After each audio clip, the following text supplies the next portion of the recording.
السلام عليكم. اليوم في شيوة ام وليد راح ندير لكم اون كيش بالسلق او بالسبانخ، وراح نجرب اليوم. راح نعطيكم عجينه سهله لانه كثير من الاخوات ما تنجح لهمش لاباط بريزي، يعني اللي نديروا بها لي كيش. اليوم نعطيكم بات سهله ناجحه ان شاء الله راح تستفادوا منها.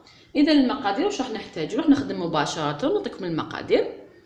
راح نحتاج اذا كاس تاع لاتاي، انا راح نقيس بهذا الكاس تاع الاتاي تاع بكري، يعني كاس تاع اتاي تاع حليب يكون دافي. راح نزيد له كاس تاع اتاي ما يكون دافي، نفس الشيء. ها هو كاس تاع الماء دافي مع كاس تاع اتاي تاع حليب. راح نزيد لهم كاس الا ربع تاع الزيت،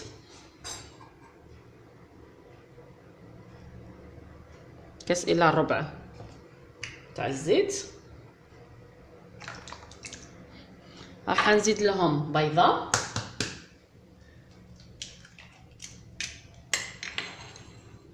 مغرف صغيره تاع خميره الخبز، ومغرف صغيره تاع السكر،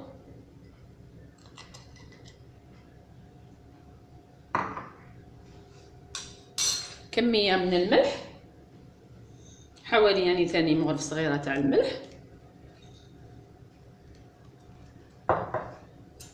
اذا راح نخلط كل هذه المقادير. ما قلت لكم عجينه سهله، عبار سهل.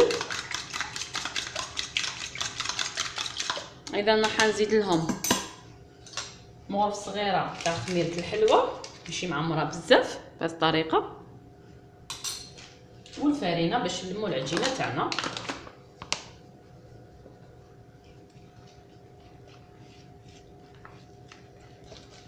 راح نزيد الفارينه، يعني الفارينه على حساب العجين تاعك واش تدي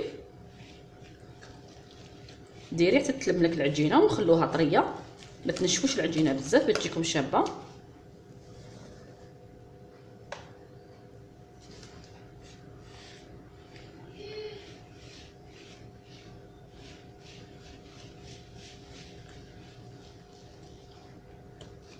حنزيد شويه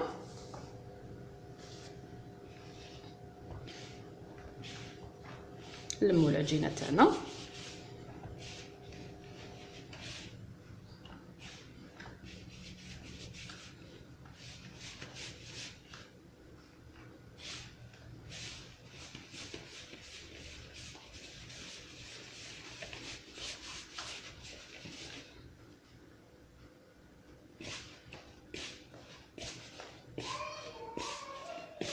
ها هي العجينه تاعنا، نخلوها طريه تلصق في اليد شويه.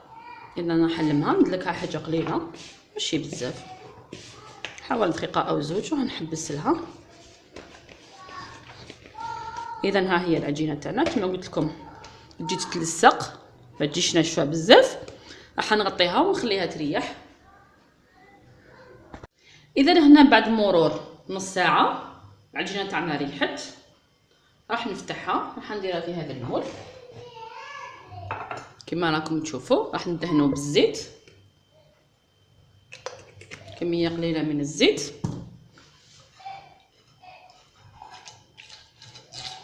راح ندهنوا بهذه الطريقه. راح نحي العجينه تاعي بعد ما ارتاحت.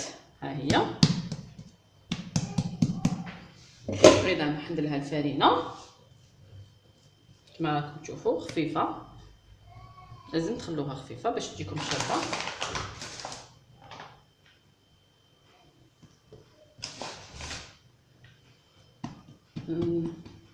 يعني نخدموا بالفارينه باش تجينا سهله ما تلصقناش. العجينه لازم تجي خفيفه بزاف. ندير لها الفارينه باش تسهل علينا الخدمه. اذا راح نفتحها شويه بالحلال.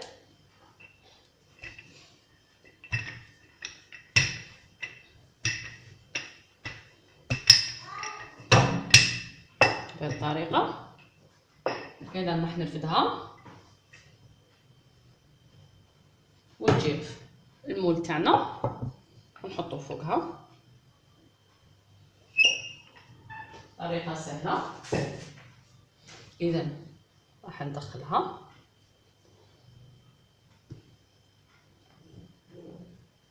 ونسقمها للداخل.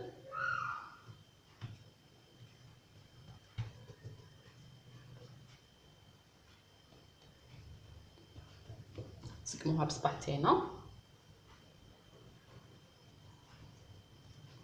نخرجوا الهواء اللي راهو للداخل.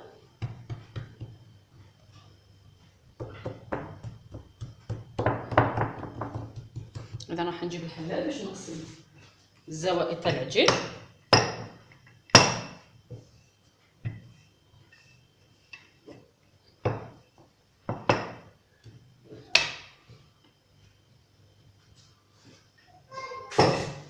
ها هي المول تاعنا درنا له العجينه.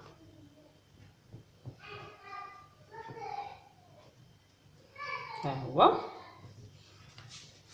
اذا راح نثقبوه كامل بالفرشيطه.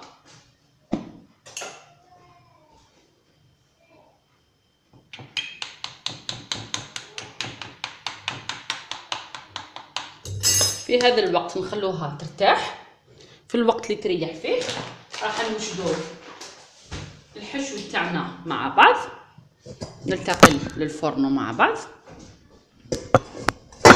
اذا ها هي هنا كنت طيبت نص صدر تاع دجاج في مرقه بيضاء.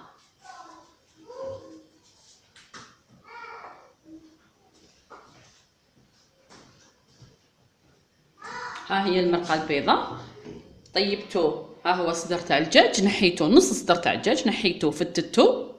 وها هي المرقه. طيبت الدجاج تاعي بالبصله، حبه بصل صغيره، شويه ملح، شويه فلفل الكحل. خلوا هذه الكميه تاع الصوص اللي راكم تشوفوا فيها. وهنا ربطه تاع السلق غليتها في الماء فقط، ومن بعد صفيتها وعصرتها مليح بالماء. عصروها مليح بيديكم.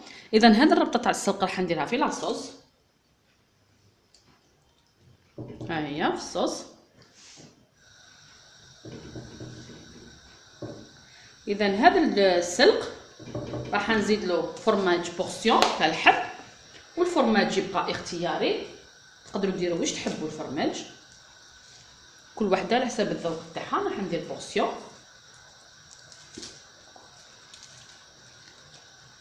بهذه الطريقه السلق تاعنا راح يدي شباب، يولي بنين، ما يجيناش صامت كي طيبوه بهذه الطريقه. اذا راح نخلط مليح.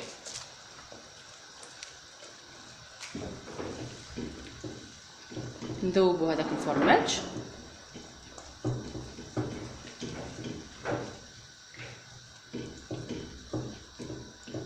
وفي هذا الخليط راح نزيد لهم هذاك الدجاج اللي كنت طيبته وقطعته صغير. الكل راح يندمج في هذا الخليط كما راكم تشوفوا.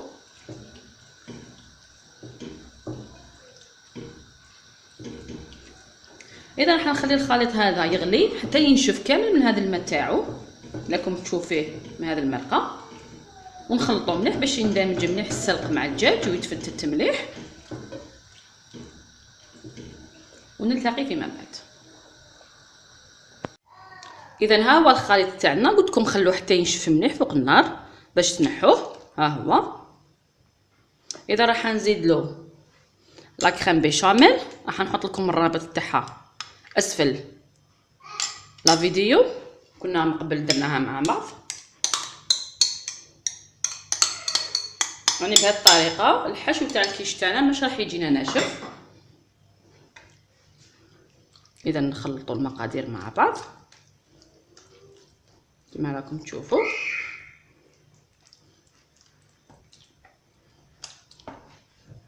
هنا بعد ما ارتاحت العجينه تاعنا زاد طلعت شويه في وقت اللي حضرنا فيها الحشوه.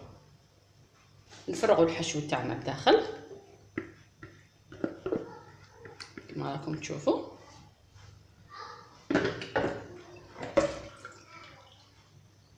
اذا من هنا راح ندخلها للفوق الطيب.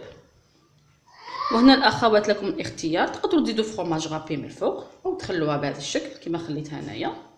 راح ندخلها الطيب يحمر الوجه تاعها ونتلاقاو فيما بعد ان شاء الله. اذا ها هي الكيش تاعي بعد ما طابت، تشوفوها هاي حمارت مليح، ها هي تبان لانه المول تاع الزجاج. الان راح نجرب نقسمها لكم، راهي مازالت سخونه. العجينه تاعها طريه كما تاع الخبز، يعني مش راح تجي يابسه كما تاع الكيش اللي نعرفوها، راح تجي بزاف بنينه. يعني نقسم منها جزء باش نوريها لكم كيفاش جاتنا. بسم الله. كما قلت لكم الحشوه مش راح تجينا ناشفه بزاف.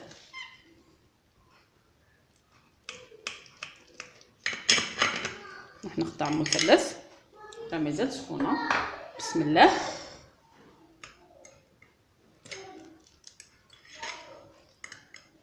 نرفد جزء منها.